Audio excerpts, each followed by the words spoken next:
This episode is brought to you by Hasa. Liquid is clearly better. Liquid chlorine is the highest purity, works immediately, has no added cyanuric acid or calcium, and it will leave your pool safe, clean, and clear. And by the Bottom Feeder professional grade battery powered vacuum system. It sucks to clean pools, so cleaning pools sucks less. Get $100 off with code DVB100. This episode is brought to you by Skimmer, the #1 pool service software in North America. With Skimmer, you can streamline your schedule, grow your revenue, and keep your customers coming back with 5-star service. Whether you're a one-person operation or an established team, Skimmer is your partner in success. Visit getskimmer.com/poolguy to try Skimmer for free for 30 days. The Pool Guy Podcast Show. The Pool Guy Podcast Show. The Pool Guy Podcast Show.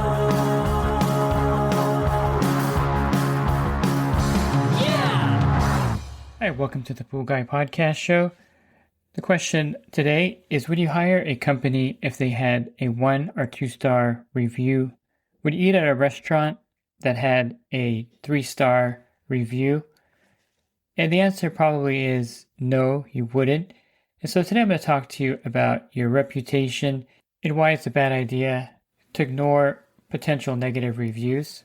Are you a pool service pro looking to take your business to the next level? Join the Pool Guy Coaching Program. Get expert advice, business tips, exclusive content, and get direct support from me. I'm a 35-year veteran in the industry. Whether you're starting out or scaling up, I've got the tools to help you succeed. Learn more at swimmingpoollearning.com. Whenever I look to get a new vendor for something, like recently I was looking for a new pest control company because the current one that I've been using, for some reason, I don't know if it's the new management, it just makes it really hard to schedule anything. They ask a ton of questions and it just becomes more of a gauntlet than anything to get anything done with that company. So I went to go look for a new company, and the first thing I look for, and this is what you probably do as well, are the reviews. And anyone, of course, under like 4.5 or 4.8, I usually ignore because if with the bad reviews, I don't even read that company's profile. The reviews just tell me enough. We're in an age where people want things fast and everything you do is done fast. And so there's no time to go through a Yelp page where someone has a 3.8 rating when there's other people that have a 4.8 or 5.0 rating. You're going to gravitate towards those that have the good reviews already because you don't want to waste time with a company that has bad reviews. Same thing with a restaurant. If you're in an area where you're not familiar with, you go on Google and you say food near me, and it brings up a map with all these restaurants and all the reviews are there. You certainly, if you're hungry at that time, you don't waste time reading the 3.4 star review or the 2.8 star review. You look for the 4.3, 4.5 star review. You read about that restaurant and then you make your decision. So those restaurants with the lower reviews don't even get looked at least by me or by, I think most people don't even look at them. So the reviews online, of course, are extremely critical because in this fast-paced decision-making time we live in, there's really no time to vent everything. And there's so many different businesses out there anyway that you just want to go for what are the good reviews. And I also believe that companies with the good reviews, like for instance, the pest control company that I called, he actually had 5-star reviews across the board. Someone like that is really hungry for business. They really want your business and will do things to get your business, whether it's giving you a better rate, giving you the best service. But someone who really watches their reviews and wants to make sure their online reputation is stellar is making an effort. And I respect that effort. And therefore, I call those that have the good reviews because I know how hard it is to maintain that in your business. It's really hard to avoid those weird anomalies, people that are going to leave you a 1-star review for not answering your phone. And believe me, I've seen these on the sites, Yelp and Google reviews, where someone leaves a 1-star review saying, I called this place 3 times, they never answer their phone, they're a terrible company. You can't avoid that. That's unavoidable in most situations. So, of course, to avoid that, answer your phone, return the calls, do whatever you can to avoid those anomaly type reviews. Now, there are services that will kind of clean up your online reputation I never used any of those. I don't know if, I'm sure some pool pros out there have used them before and companies use them. I think what you really need to focus on is making your business to that extent where you're not going to get those anomaly reviews, nor are you going to get bad reviews for the service you provide. And that really protects your reputation when you can provide service where you know you're not going to get a bad review. And I'll go over some tips there in a second. But really, the biggest thing you can focus on is avoiding your reputation online dropping with lower reviews, because businesses that have good reviews are the ones that people look at and the ones that people are going to call for service. Those with bad reviews are not really going to be looked at. And if you fall into that category, it may affect the amount of calls you get and leads you get in your business. So how do you get started with getting your business out there and getting reviews? Well, the first thing you can do is have a website. And with that website, you can draw people to your site using services like Google Ads would be a pretty good service. And that way you can generate some leads for your business by advertising and paying for that ad on Google. This draws people to your company. And then, of course, once you're up there on Google with your website, you have some Google Ads. Now you can set the budget for any amount with Google Ads. And maybe you want to start off with $500 a month and it'll start advertising you out there. And then you would start to get reviews from customers whenever you do a service, an acid wash or green to clean, or if you have a new service client, ask them to leave a review on Google for you. And of course, you can get yourself on Yelp. Now, Yelp has different levels of listings, and there's a paid part of Yelp that some people like, some people don't like it. And Yelp can be very successful for you, but there is a paid portion of Yelp. And I've heard stories where if people stop paying, they take all the good reviews or they move you down. So that's something that you may want to consider. Really do the research on how you can put your business on Yelp. Basically, you just go to their site and you create your business page on Yelp, address, website, detailed description. And then, of course, you're going to encourage customers to leave an honest review. I think a lot of the algorithms online are set up so that they have to go to you on Yelp first and then call you. And then once they go to Yelp and call you, then they can, of course, leave a review after a couple of days. I think there's some kind of algorithm to where you can't just send everyone a link to your Yelp page and tell them to leave a review. They actually have to go to the Yelp page, and then there's tracking, and they'll be able to see that the person actually looked you up, and then they'll leave you a review. Now, there's a paid feature also. They advertise and enhance your page. This increases your exposure. I have a window company that I've known for years, and he uses Yelp exclusively. He has locations all over the area, and he said Yelp has really helped him grow his business tremendously. I've had carpet cleaners also tell me that Yelp has been really successful for them and helpful in growing their business. So there's a basic free listing, which may not get much traction, by the way, unless you start paying for the service. And then you have to keep paying for the service, which would not be a bad thing if it's really helping your business and you're getting these 5-star reviews. So don't discount Yelp because of the paid portion. And there are, of course, some bad stories about that. But there's also good stories about how it's effective. I actually use Yelp a lot when I'm looking for service providers. I use Google also. The Google reviews seem to be very honest, and they're also a good way to lead people to your business. But Yelp primarily is what I use when I'm looking for a provider, and a lot of people do use Yelp. So I would say do your research on it and maybe get your business listed there and find a way to do the paid service to get, of course, more exposure and then more 5-star reviews on Yelp. Wouldn't worry too much beyond Yelp and Google at first if you're starting out getting online traction and reviews. You can, of course, do other services like Home Advisors, and I think Angie's List. All these things are out there as well to get your business out there. And I've used Angie's List for service providers as well. It's pretty good as well. But primarily Google and Yelp would be where I would focus on this. One way to encourage the 5-star reviews is actually just tell customers that you encounter either on a phone call or in person when you do the job or do the bid that, if they liked your services, please leave a 5-star review. And, if you didn't like the service, what can I do to help you? I want to provide the best service possible. So I'll go above and beyond whatever to get that 5-star review. Just let me know.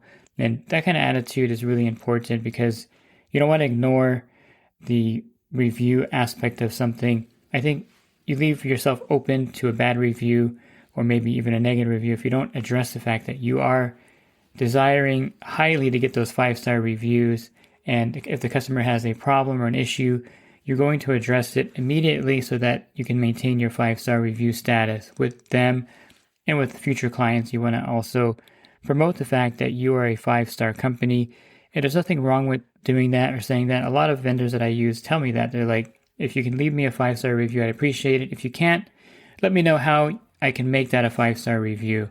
And this is really an important psychological thing because you're basically telling the customer that you are the type of business that is going to provide that service that they're going to appreciate. And it goes a long way with your reputation as well.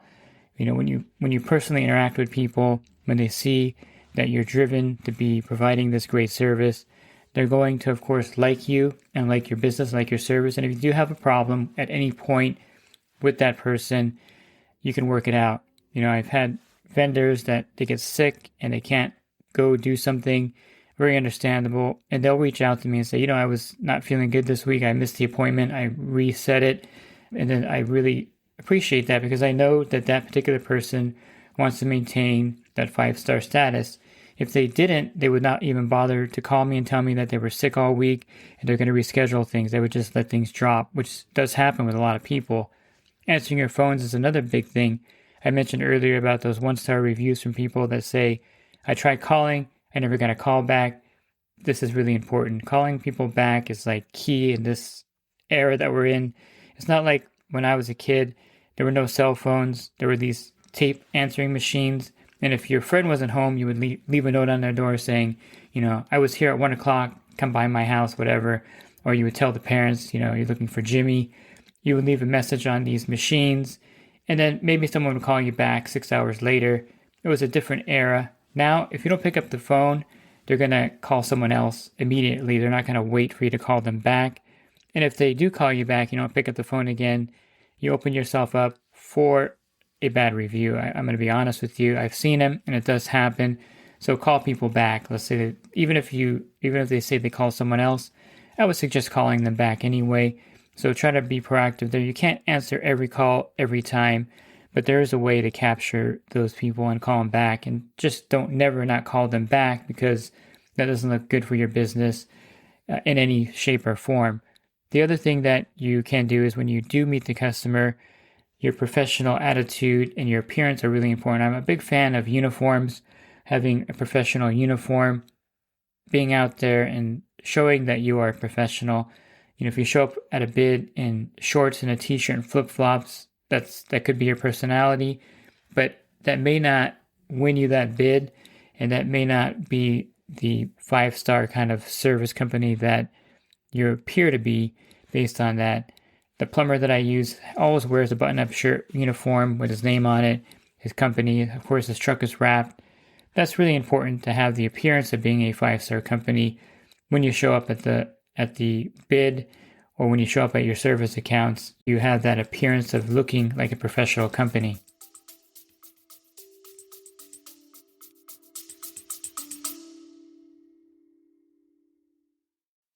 And the Pool Guy Podcast Show has teamed up with UPA to bring you affordable, reliable liability insurance starting at just $64 a month.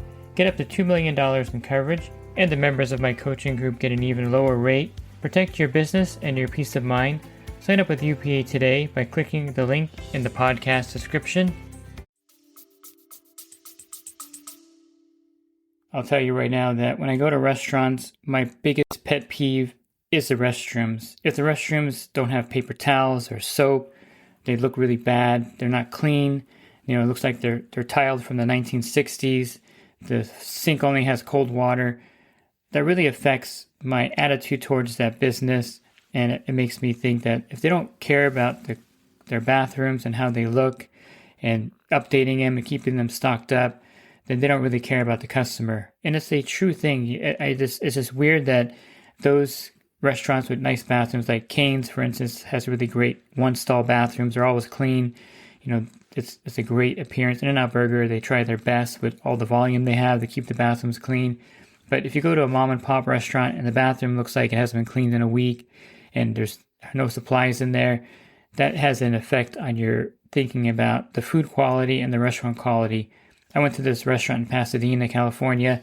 It was a Chinese restaurant, and they probably spent, I'm going to say they spent about $100,000 or more on the bathroom. They had little tiles everywhere. They had granite counters. It was the most beautiful bathroom I've ever seen. And I respected that restaurant. And no question, this was a great restaurant because the bathroom was like spectacular. So how does a customer gauge the pool service provider coming for the first time to give a bid?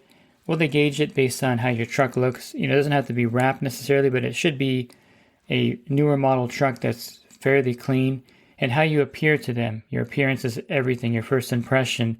And don't discount that first impression, because put yourselves in their shoes. You call for 3 bids. 2 guys show up wearing t-shirts with holes in it and bleach stains. 1 guy shows up in a nice uniform, slacks, and he's got a clipboard and he's ready to do the bid and do the business. Which of those 3 would you hire? And it's no different. And I'm not saying that the person that's looking disheveled isn't as good as the person that's dressed nicely. I'm just saying that the impression that they see, just like the bathrooms I talked about, is kind of the first impression of your business. And you are your business basically at that point. They haven't seen you clean pools or seen any of your work. And so you have to project that image that you are professional. And the only way they're going to know this is by seeing you for the first time and talking to you the first time. So that is really a critical thing about maintaining those 5-star reviews, is how you appear to the customer the first time you see them, how you talk to them. Now, even if your bid is not acceptable, if you're bidding something and you're bidding an acid wash and everyone else is bidding 600, you're bidding 800, I don't think that's going to cause them to leave you a bad review either. It's mainly about how you're providing the service. There are a few weird reviewers out there, but I don't think you're going to have that problem. And you also want to make sure that you let down the customers properly if you really don't want to do the job, which sometimes happens out there, where you get to the pool and you're like, wow, this is a total disaster. Look at all these trees and leaves. I would just bid them high. Normally if you bid them 250 when normally the pool would be 180 or 190, they'll just move on to the next person. And you don't want to tell the customer, well, yeah, man, your pool is a dump. Look at this. Look at all these trees. You got to trim these more often. Like, all of that is going to rub the person the wrong way when you start criticizing their yard or their pool. I would just simply say, yeah, here's my bid for this account. It's going to be a little extra work because of the leaf debris, and I'm bidding you this price. And let me know if you want to go forward with service, and just call me anytime and I can start next week or whatever. But bidding high makes it so that you can walk away from this pool without offending the customer in any way. And if they accept the bid, which may happen, you're going to be compensated for the extra work because you bid the pool high, and that may happen. I mention this builder all the time, that when he's doing a job and he's really busy, he'll bid the customer 3 times his normal cost for a pool just to kind of get rid of them because he's way too busy, doesn't have time for him. And one time he did this and the customer's like, okay, when can you start? So that can happen. They may accept the high bid.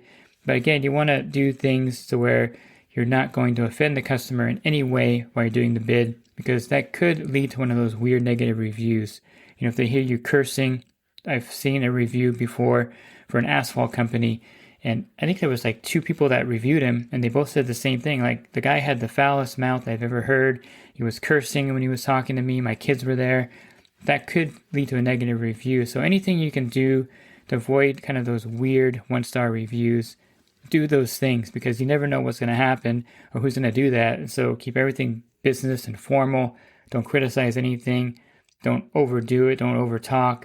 And just give the bid and get out of there basically without triggering anything weird with the person. And of course, if you're going to dump an account because you no longer want the pool, this does happen, where maybe you took on the pool, it's a heavy use pool, or maybe the pool has problems and they're not addressing it. Simply tell the customer that you're overbooked on your service accounts and you're consolidating, and unfortunately you're going to have to stop service next month on their pool. You don't want to, again, be brutally honest with them and say, well, I mean, your pool is terrible. The kids are using it all the time and it's so hard to keep up with it. The dogs are in the pool. I just don't want to do this pool anymore. Find someone else. Again, that's an extreme example, but that can generate a negative review from that customer saying your pool service is no good. So let the customers down, very generally without any kind of notification or pointing out anything about their pool. Just try to keep things as neutral as possible when you talk to people. Never talk politics, never talk religion. Neutrality is the key to maintain that 5-star review, in my opinion. And if you can be as neutral, kind of like in the middle, where you can reach both sides, kind of, pretend you're a moderate and you're working with people on the left and right. You want to do that with your business so that you just kind of walk that narrow path down the middle so that you avoid any kind of weird negative reviews and you can capture those really good 5-star reviews. And this is really something in this day and age that's really important. I mentioned at the beginning, would you go to a 2-star restaurant or would you hire a business that has like 2 or 3 stars? You wouldn't stay in a hotel that has 2 stars. You would look for a 4 or 5-star hotel. And this is really something that you have to get your head around as a pool service provider, that people do look at the reviews, and capturing those good reviews is really critical to the success and future success of your business. Looking for other podcasts, you can find those on my website, swimmingpoollearning.com. If you click on the podcast on the banner, that will give you a drop-down menu of 1,900 podcasts there. And if you're interested in the coaching program that I offer, you can learn more at poolguycoaching.com. Thanks for listening to this podcast. Have a great rest of your week, and God bless. This episode is brought to you by HASA, providing products that deliver clean, healthy water for every aspect of everyday life. The bottom feeder battery-powered vacuum system, portable, powerful, and only weighs 12 pounds. And Skimmer. Get Skimmer, America's #1 pool service software. Podcast listeners can try Skimmer for free at getskimmer.com/poolguy.